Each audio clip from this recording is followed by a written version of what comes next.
네, 내가 어제 일부러 우리 성경 읽기들을 하는데 성경 읽기 시간에 우리 지체들이 좀 집중하지 않는 거 이런 걸 느껴서 특히 우리 형제들이 성경 읽기 시간에 많이 참여를 좀 더 많이 좀 하고 집중하고 그랬으면 좋겠다는 그런 생각을 어제 해서 내가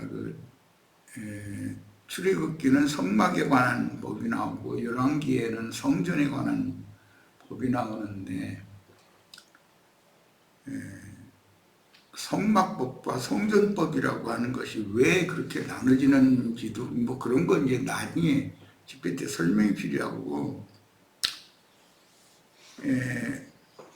마당의 그 성막의 또는 성전의 그 뜰, 이방인의 뜰이라고 그러는 성전에서는 그 뜰의 경계선을 이루는 뜰의 기둥들을 쭉 세워야 포장을 이렇게 둘러칠 수가 있으니까 그 기둥들과 기둥 받침은 재료가 뭐냐 하고 내가 그게 어려운 질문을 한 게 아니고 어제 읽은 본문 내에서 내가 그 얘기를 간단하게 이렇게 물어본 거고 성막 뜰 안에는 이제 성막이 있기 때문에 성소와 지성소에서 사용하는 나무 판자의 받침은 재료가 뭐냐고 물었는데 다 읽어보셨죠? 집중해서 누가 자신있게 손들고서 성막 뜰에서는 어떤 재료를 쓰고 성막 내부에서는 받침을 어떤 재료를 쓰는지 한번 누가 자신있게 한번 얘기해 보세요. 빨리 집에 들어가게 빨리 하세요. 빨리. 제가 조금 어제 좀 봤는데 글쎄요 좀 부족하지만 말씀드릴게요. 그 성막 받침은 은받침인데 그 조각목으로 널판지를 만들었더라고요. 조각목으로 널판지를 만들어서 널판지를 세우는 받침이 은받침이더라고요. 좀 찾아봤는데 근데 그건 성막 안에서 그 성막 밖은 노수로 받침이 되어 있더라고요. 그래서 어떻게 제가 좀 찾아본 것은 조금 제가 조금 거기서 조금 알아듣는 것은 뭐냐면 은받침은 구원을 말하는 거잖아요. 그리고 조각목은 우리 사람들이 조각목을 마른질하여서 널판지를 만들어 갖고 은받침 위에 그 널판지를 세우고 그걸로 나중에 보면은 36절에 보면 그 조각목을 전부 금으로 쌌더라고요. 그래서 저는 개인적으로 볼 때 우리가 구원을 이뤄가는 과정에서 구원과 육과 혼과 몸의 구원을 영의 구원을 이뤄가는 과정에서 나중에는 이 조각목이 이제 주님께서 만들어지는 과정에서 다 금으로 신의 성품으로 쌓여지는 게 아닌가. 어제 저는 좀 그걸 밤에 찾아봤어요. 인제님 말씀은 처음엔 도저히 모르겠는데 그 성막들의 시장을 치게 한 기둥의 받침재는 무엇일까 그랬을 때 찾아보니까 노당고 은받침이 다르더라고요. 근데 이제 성막 밖에는 노수로 심판받을 죄인의 그걸 말했던 것 같아요. 그가 성막 안에서는 은받침 그 심판받을 사람이 주님한테 구원을 받아서 재료가 되어가는 것이 아닌가. 저는 좀 몇 가지 봤어요. 네, 됐습니다. 뭐 제가 어려운 거 질문한 것도 아니고 왜 그런 질문을 하게 됐냐면 성경 읽기 시간을 너무 가볍게 생각한다고 내가 느꼈기 때문에 그래요. 모든 형제들이 성경 읽기 시간에 다 참여하고 집중력을 가지고 집중해서 읽어야 그걸 습관이 되어야 이제 되니까 너무 아쉽다는 생각이 들어서 이제 그런 질문을 했던 거고, 예, 잘 읽었어요. 다 읽으면 누구나 아는 이야기가 성경에 그대로 있는데, 어제 읽은 범위 내에서 있는 얘기인데, 바깥 뜰에서는 받침을 뭘 사용하고, 성막 안에서는 받침을 뭘 사용하냐 하면 뭐 성경 자체에 다 나와 있는데 뭐 어렵게 뭐 질문한 것도 아니고.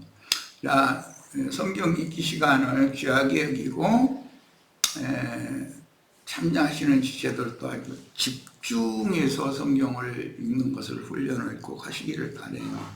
특히 형제들한테는 내가 이걸 부탁합니다. 누구한테 들은 걸 가지고서 말씀을 가르치려고 하면 안 돼요. 들은 것도 중요하지만 본인이 성경을 집중해서 읽어가지고 본인에게 계시해 주신 것을 가지고서 자신 있게 가르칠 수 있어야 되기 때문에 내가 이제 그런 질문을 한 거예요. 자, 그럼 오늘 집회로 이제 들어갑니다.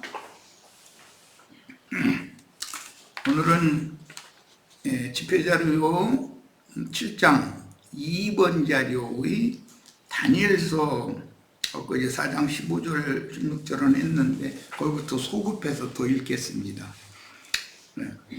다니엘서 4장 15절 16절 그러나 그 뿌리의 그루터기를 땅에 남겨두고 쇠와 놋줄로 동이고 그것을 들풀 가운데에 두어라.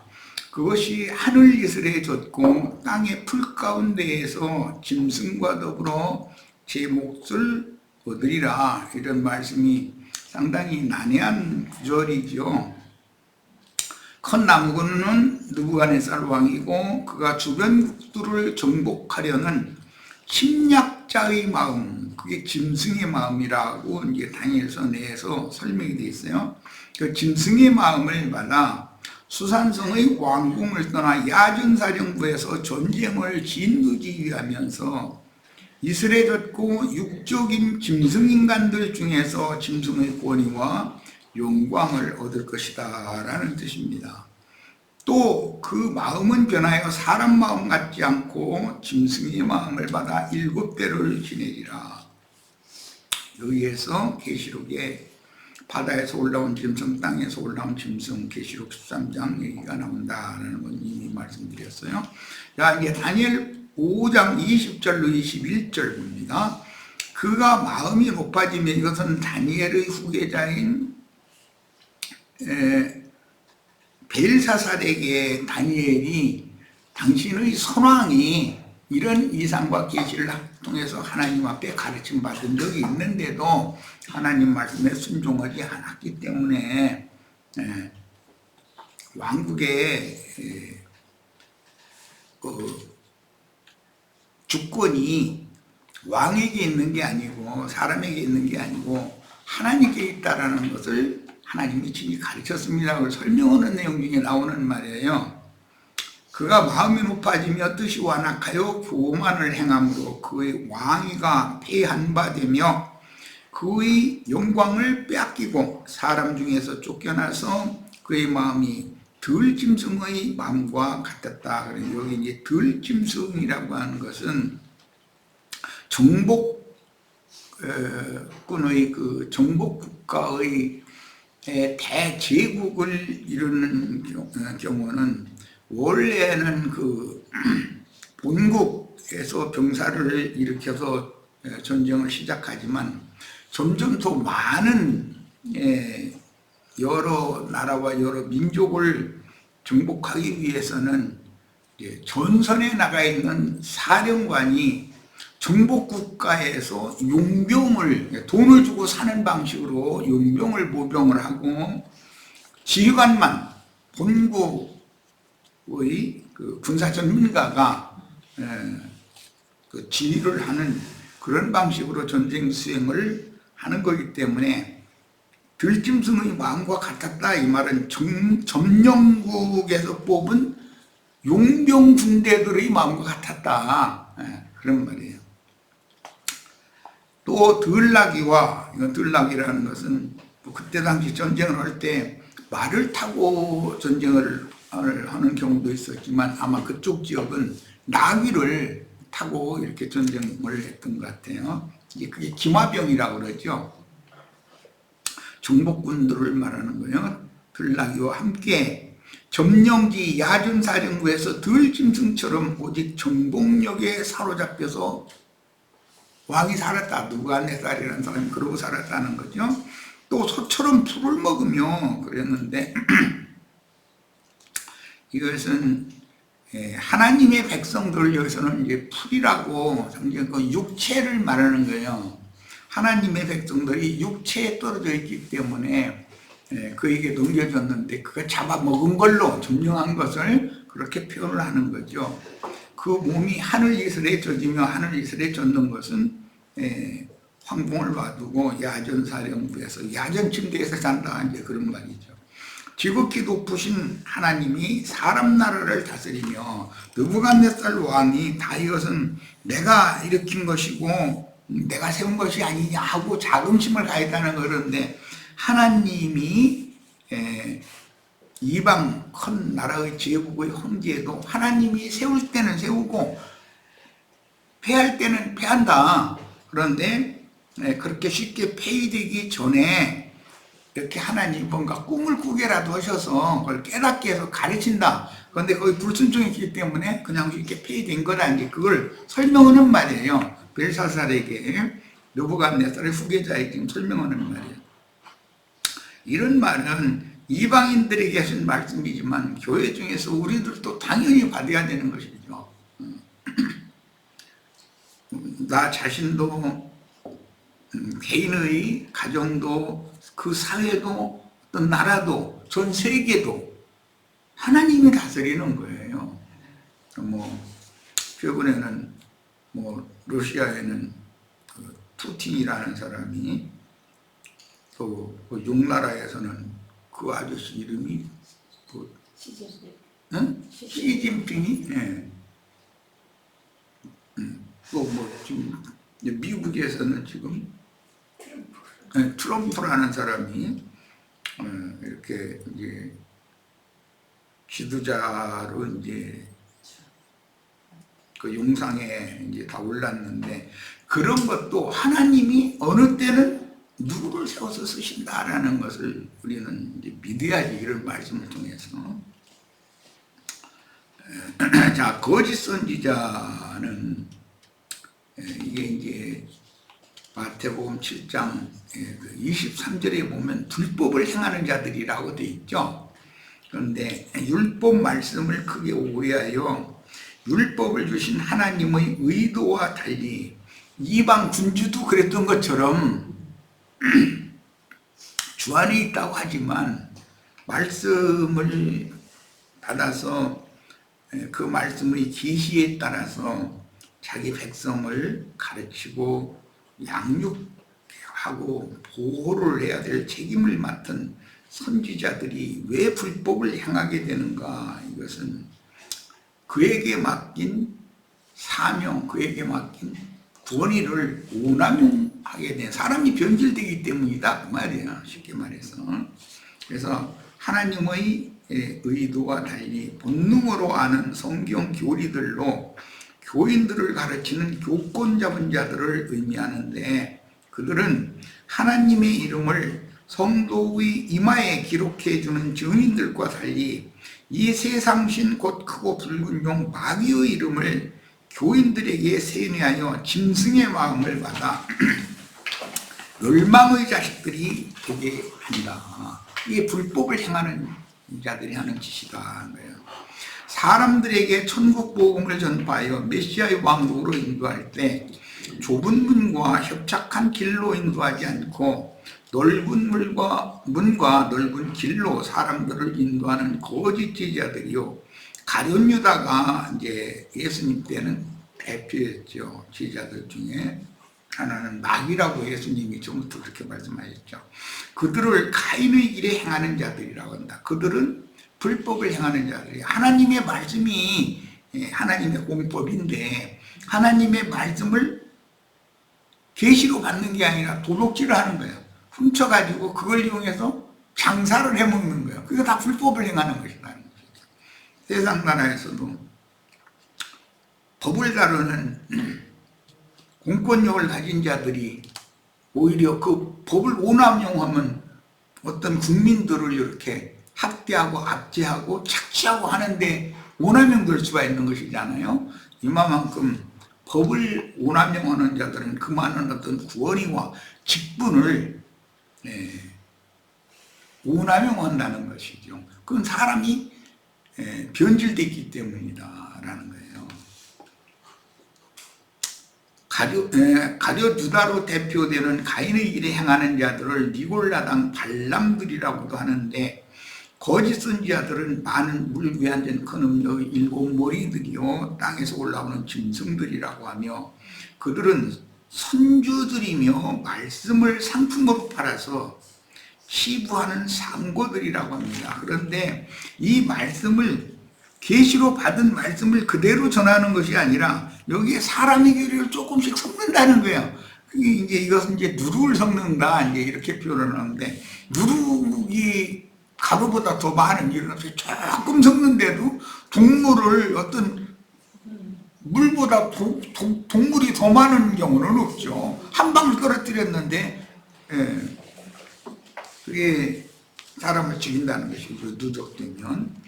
그 당시에는 바리새인들과 사두개인들을 염두에 두고 갈릴리 한 산에서 천국 복음을 들었던 제자들 중에서 변질된 거짓 선지자들이 나올 것임을 예언하신 말씀이 마태복음 7장, 우리가 지금 나는 불법을 행하는 자들, 못된 나무, 그 비유 말씀인데, 사도행전 20장에서 바울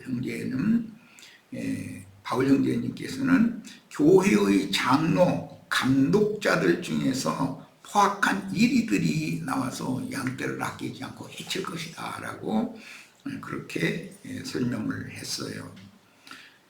로마 교회 사제들과 개신교계의 목사들이 주님의 이름을 팔고 다니며 말씀을 빙자하여 니올라당의 행위와 발람의 행위로 자기 교회의 주인, 선주, 그 배의 주인 노릇을 하며 도적질한 말씀을 팔아서 배를 채우는 거짓 제자들인 예자, 절도요, 강도떼들이다. 그들은 눈과 문지기 노릇을 한다고 자부한다. 그건 지난 시간에 말씀 나눴죠.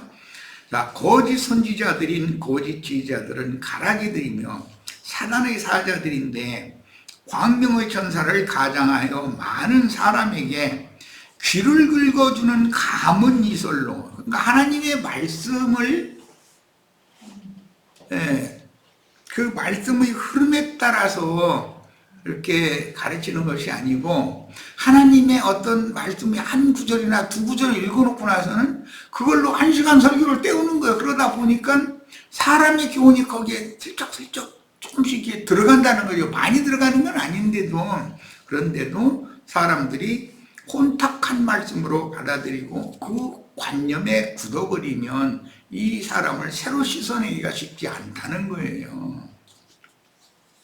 죄 이름으로 선지자 노릇하며 죄 이름으로 귀신을 쫓아내며 죄 이름으로 많은 원능을 행하여 마귀의 술법으로 사람들이 혼을 취하게 하고 헌금을 갈취하여 지구하는 싹군 목자들이 자칭 지식의 열쇠로, 그들이 지식의 열쇠를 가져가 가지고 사람들을 가르친다. 예수님 이렇게 표현하셨죠. 교권을 잡고 성당 예배당의 강대상을 차지하고 교인들을 주장하는 신부 목사들이다. 사실은 소위 말하는 평신도들은 이런 일을 하고 싶어도 할 수가 없죠. 왜냐하면 그들은 매매하는 권세를 그들은 받지를 못하기 때문에. 그럼 또 매매하는 권세 얘기 나오면 또 엉뚱한 소리를 했었는데, 또 영혼을 사고 파는 것이 제일 중요한 거예요. 자, 유다서 1장 10절로 13절, 이 사람들은 무엇이든지 그 알지 못하는 것을 비방하는도다. 이 사람들이 그냥 불법을 행하는 자들이고 몰지각한 목자들이죠.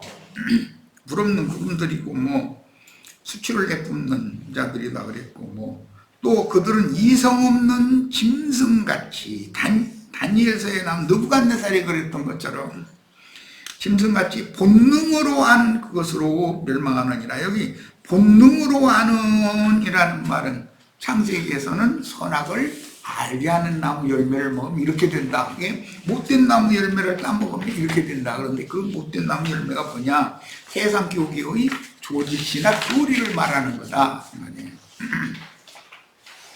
화이트 이 사람들이여 가인의 길에 행하였으며 삭슬을 위하여 발람의 어그러진 길로 몰려갔으며 고라의 폐역을 따라 멸망을 받았도다. 그들은 기탄 없이 너희와 함께 먹으니, 그러면 이 화가 있을 자들인 발람 니골라 당들이 너희와 함께 먹는다는 건 교회와 함께 말씀을 가르치고 가르침을 받고 하는 그 인도자들이다 그 말이에요. 그런 것이지 뭐 육신적인 음식 차려놓고 밥 먹고 그런 것을 지금 문제 삼는 것이 아니에요.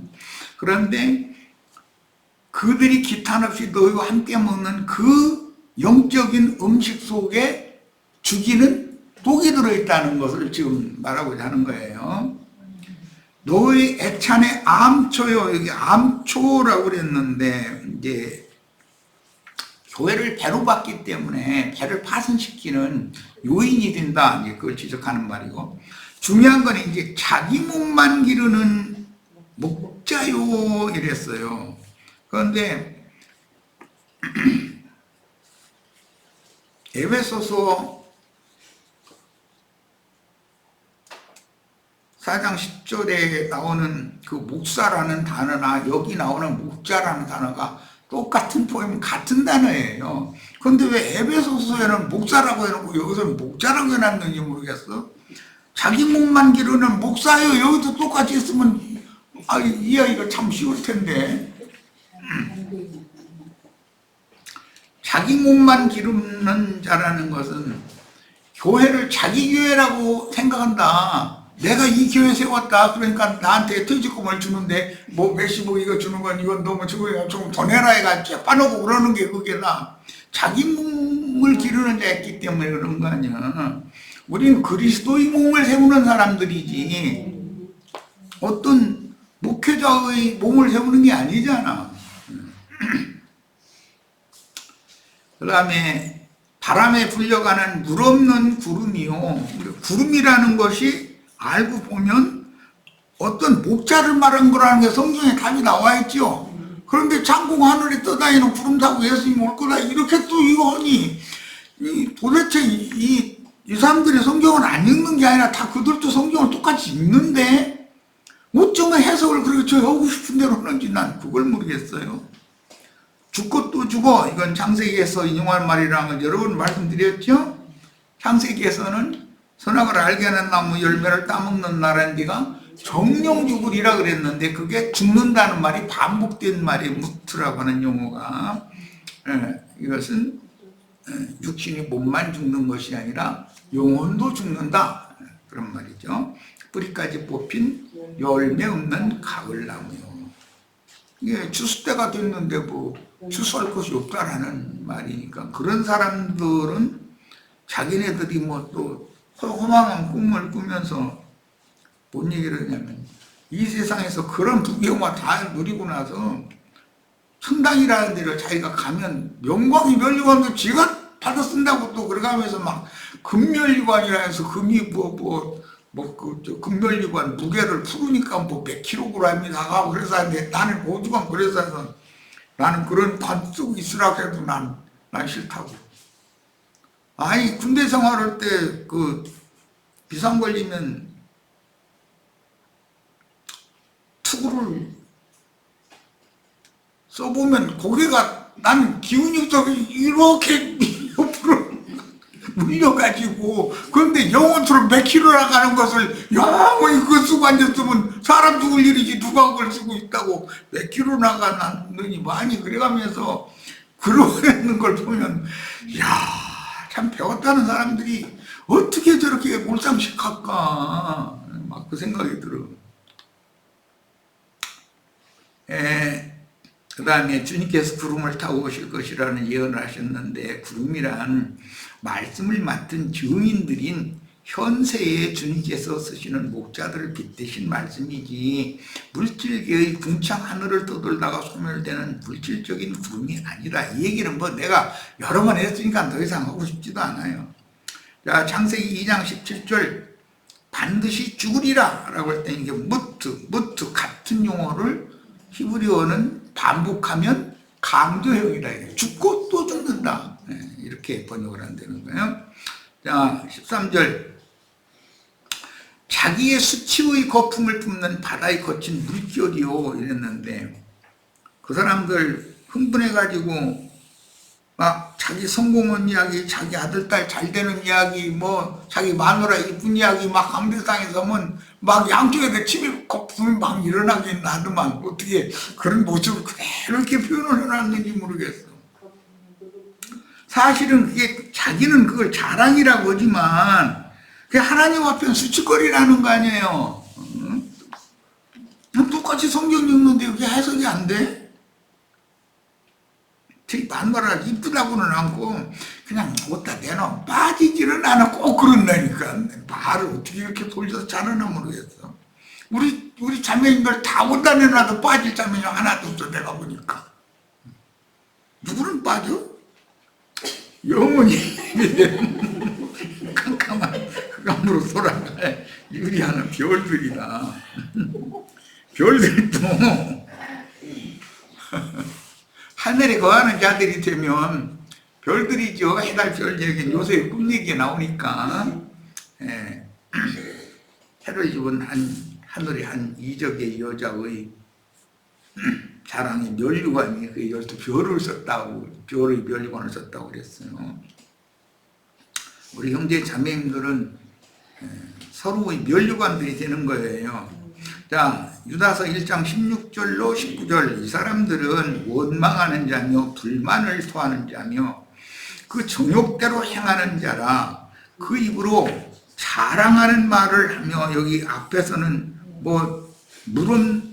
앞에서는 자기 수치의 거품을 뿜어내는 바다의 거친 물결이다 이렇게 표현하는데, 얼마나 막 말도 빨리 해가면서 막 자기 마누라를 막 자랑, 자식 자랑, 자기가 성공한 거 그게 뭐예요? 느부갓네살 왕이 왕궁에 거늘면서 온 천하를 이렇게 보니까 지가 다 정복해 놓고 나서 지가 한 걸로 알고 이게 다 내가 이룬 것이라 막 이렇게 자랑은, 그것 때문에 다니엘이 그 꿈 해석을 해주고 나서 당신을 세우고 패할 분이 하나님이다 라는 것을 아까 지적한 거 우리가 읽었잖아요.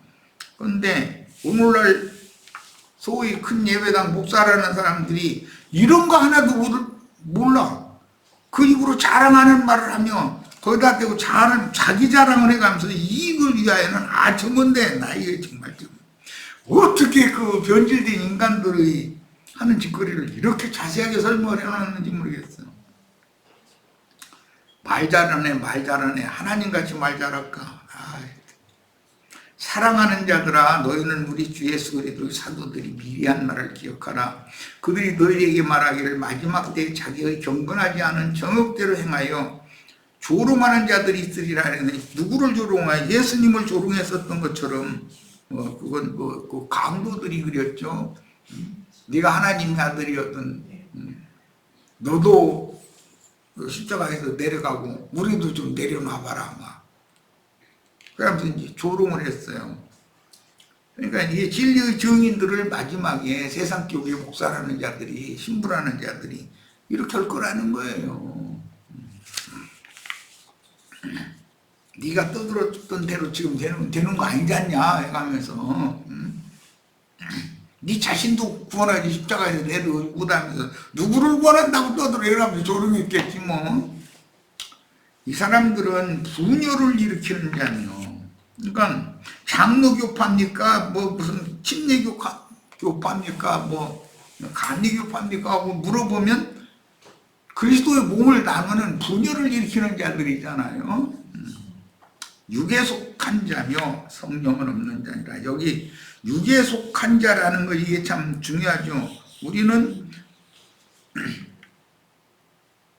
영에 있는 자냐 그랬는데 로마서에는 영에 속한 자냐 육에 있는 자냐 이러는데 육신에 있는 자냐 이 말이에요. 이것은 뭐 이제 성막론과도 오늘은 그걸 또 좀 그런데, 예, 그 땅이 있고 그다음에 동산이 있고 동산의 중앙이 있어요. 성막 그 휘장진 네 겹의 포장을 쳐는 성막이 있고 그 성막의 마당이라는 것이 그 번제단과 물두멍이 있는 그런 것이 있고 그 밖에는 이방인들이라고 하는 거기는, 예, 그 땅이란 말이에요. 이게 창세기에서부터 이 성막에 관한 것, 이제 성전에 관한 것, 그게 육의 몸을 입고 오신 예수님에 관한 거로부터 예수님 속에는, 예수님의 속사람은 하나님의 임재처소가 예수님의 속에 있다 그런 말이니까 하나님의 영원한 보좌는 예수님의 영이다라는 말인 것이죠. 이렇게 이제 누구나 이런 것은 쉽게 이해할 수 있도록 이렇게 설명을 잘할 수 있게 되어야 되겠어요. 이런 사람들이 가라지들이며 가라지들에게 가르침을 받으면 독주를 마시고 혼취한 박수와 무당을 맹신하는 신자들이 되거나 불러 해가면서 뭐 방언한다고 시알려 대고 그게 다 박수무당들이죠. 세속교계의 조직신학인 흰떡광주리를 흉내내는 인간주의들만 머릿속에 가득하나 하나님의 생명과 그리스도의 은혜를 부어주시는 성령은 없는 빈축쟁이 신자들인 세상교계의 율법 선생들이다.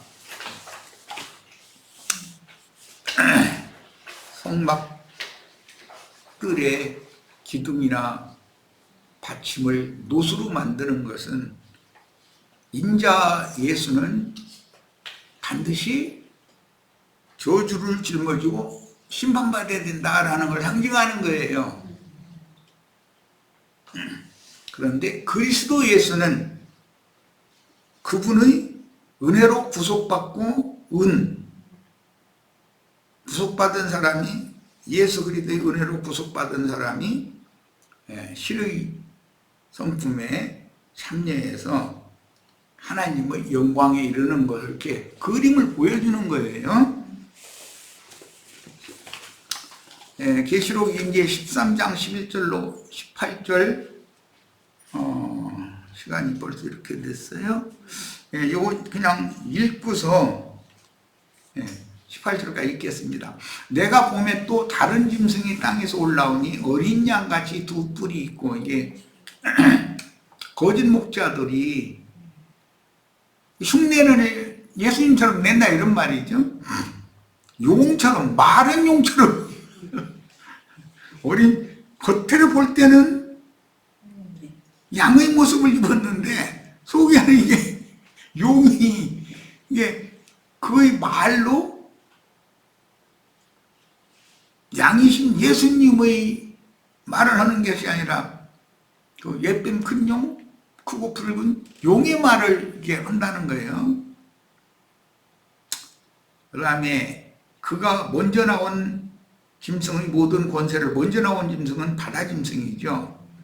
그 앞에서, 바다 짐승 앞에서 땅에서 올라온 짐승이 그 권세를 행한다. 땅에서 올라온 짐승은 거짓 선지자를 말하는 거예요. 바다에서 나온, 먼저 나온 짐승이라는 세상적인 큰 군왕을 말하는 거예요. 오늘로 말하면 뭐 러시아의 푸틴, 중국의 시진핑, 미국의 사람 이름이 트럼프, 이런 사람들에게 바다에서 올라온 짐승들이죠.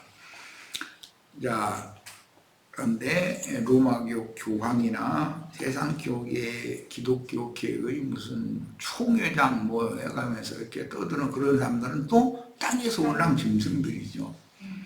자, 그들이 큰 이적을 행하되 심지어 사람들 앞에서 불이 하늘로부터 땅에 내려오게 하고, 이것은 불같은 열심을 막 이 거짓 선지자들이 강대상에서 불러오고 뭐 방언한다고 시합을 되기 시작할 때 따라하고 그러면은 불이 하늘에서 막 내려오죠. 해가지고 다 또 외치기도 이상하게 불 받아라. 그렇게 또 불 받으라. 우리 또 불이 한 대도 내려와 사람한테. 그거 참 신기한 일이야. 짐승 앞에서 받은 바 이적을 행함으로 땅에 거하는 자들을 미혹하여 땅에 거하는 자들에게 이르기를 칼에 상하였다가 살아난 짐승을 위하여 우상을 만들라. 이게 짐승의 우상인데 이게 출애굽기 32장에서 인용하는 말이죠. 아론이 자기가 모세가 안 내려오니까 내 동생 대신 내가 이 백성 위해서 권세자가 되겠다 해가지고서 야심을 품고서 금기고리 다 내라고 해가지고 그거 받아가지고 불에 던졌더니 금송아지가 나왔다잖아. 금고리도 한번 내놔봐. 내가 어디 여기 불 뜨겁게 되고 한번 던져보게. 금송아지가 나오나 안 나오나. 그렇게 불로불로해서 미치게 만들면은 아론은 자연히 금송아지가 되지요. 그래가지고 지가 이제 하나님 이종이 딱 되는 거예요. 이게 형제가 아닌데도 모세 자리를 뭐 형이 그렇게 버리고 또 그러는지 나도 이상하고. 그런데 권력이 형제간에도 안 나는 데잖아요, 권력은. 권력은 자기 자식하고도 안 나눈다지. 그건 형제간에는 더 안 되는 일이네. 그렇구나. 우리 성자장 여선지자가 돼가지고 서당지 3년용품을 얻는다더니. 맞습니다. 사람은 세상에선 정권 잡기 위해서 혈안이 된 사람들이 그렇죠. 바다 짐승들은. 땅의 짐승들은 교권 잡기 위해서 혈안이 돼가지고 어떻게 저 사람 끌어내리고 지가 그 위에 올라가서 막 주장할까. 하여튼 참 인간이라는 게. 아이고. 자, 15절. 짐승을 위한 무상이 되면 그가 원세를 받아 그 짐승의 무상에게 생기를 주어. 생기를 주는 건 신학교에서 교리를 가르치는 걸 말하는 거예요. 그럼 이제 생기를 받아가지고 그 짐승의 우상이 이제 말하게 한다 그랬는데 이건 설교권을 말하는 거예요. 짐승의 우상에게 경배하지 아니하는, 그러니까 세상 교계의 교권을 잡은 자들을 신으로 섬겨주지 않으면 며치든지 다 죽인다. 그러니까 그런 때가 온다는 거예요, 반드시. 16절, 그가 모든 자, 곧 작은 자나 큰 자나 부자나 가난한 자나 자연이나 종들에게 그 오른손에나 이마의 표시를 받게 하고, 이마의 표시를 받게 하는 것은 짐승의 마음을 받게 한다. 그런 말인 것이고, 악령의 인을 친다는 뜻이죠. 오른손에다가 쥐어주는 그 오른손에 용의 것이라고 하는 표시를 준다라는 것은 정권을 맡겨서 이번에는 트럼프가 이렇게 당선됐다고 그러는데 이제 그 전 세계의 휘두를 수 있는 막대기를 트럼프의 손에 하나님이 주신 것이죠. 쓰시려고 그러는 거니까 그런 것을 말하는 거예요. 이제 교계에서는 이게 교권을 잡았다 이렇게 말하죠. 교황이 누가 되는 거, 어떤 교단의 총회장이 누가 되는 거, 이제 이런 것 등도 이게 다 하나님이 글을 그렇게 쓰시려고 글을 그때는 그렇게 세운다라는 걸 알 수가 있어요. 누구든지 이 표를 가진 자 외에는 매매를 못하게 한다 했는데 여기 이 표라는 것은 교권을 잡은 자라는 증명, 그 다음에 정권을 가진 자라는 증명이죠. 당선이 됐을 때는 당선인 신분이라고 그러죠. 그런 것과 같은 거예요. 매매를 못하게 한다라고 하는 것은 제일 중요한 것은 성경에서는 사람의 영혼을 마귀에게 넘기는 자가 있고 사람의 영혼을 하나님의 것으로 되돌려주는 자가 있어서 이걸 매매를 한다 표현했어요. 예수님이 마태복음 13장에서 표현하신 말씀을 보면 매매라고 하는 말의 의미를 쉽게 알 수가 있어요. 마태복음 13장에서 보화가 감춰있는 밭을 발견하고 돌아가서 자기 모든 것을 다 팔아서 그 밭을 샀다 그랬어요. 매매하는 것이죠. 또 좋은 진주를 구하는 사람과 같은데 그 좋은 진주를 발견하고 그걸 값주고 산다는 거예요. 우리 형제 자매님들도 가룟유다를 통해서 지불된 예수님의 피값으로 사신 바가 된 자들이잖아요. 그런 개념이에요. 그런데 이런 말씀에 대한 이해를 잘 못해가지고 무슨 막 마지막 때가 되면 마지막 7년 대환란 때가 되면은 밀가루, 라면, 뭐 쌀 이런 거 파는 그 상점에 출입을 못한다. 그러니까 뭐 이마를 여기다 뭐 수습을 뭐 컴퓨터 칩을 여기다 째고 여기다 넣거나 손바닥에든가 손등인가 뭐 넣거나 그렇게 해야만 마트에 갈 수 있으니까 저 산속에 가서 산나물 뜯어먹는 그런 밭에 가내가지고 거의 가치를 공동생활하거나 아니면 산속에 어떤 굴 속에다가 뭐 진공 포장한 음식 잔뜩 갖다 그거 갖다 넣어놓고 준비해야 된다 이제 이러죠. 그런데 그거 떨어지면 그러면 어떻게 할 거예요? 진공 포장 음식 그거 근근하게 먹다가 그거 떨어지면 이제 다 거기서 아사해서 죽을 거예요? 이 사람들이 배웠다는 사람들이 생각이 그렇게 참 나는 건 좀 그렇죠. 자, 첫 시간 여기까지 해서 마치겠습니다. 잠시 쉬었다 이어갑니다.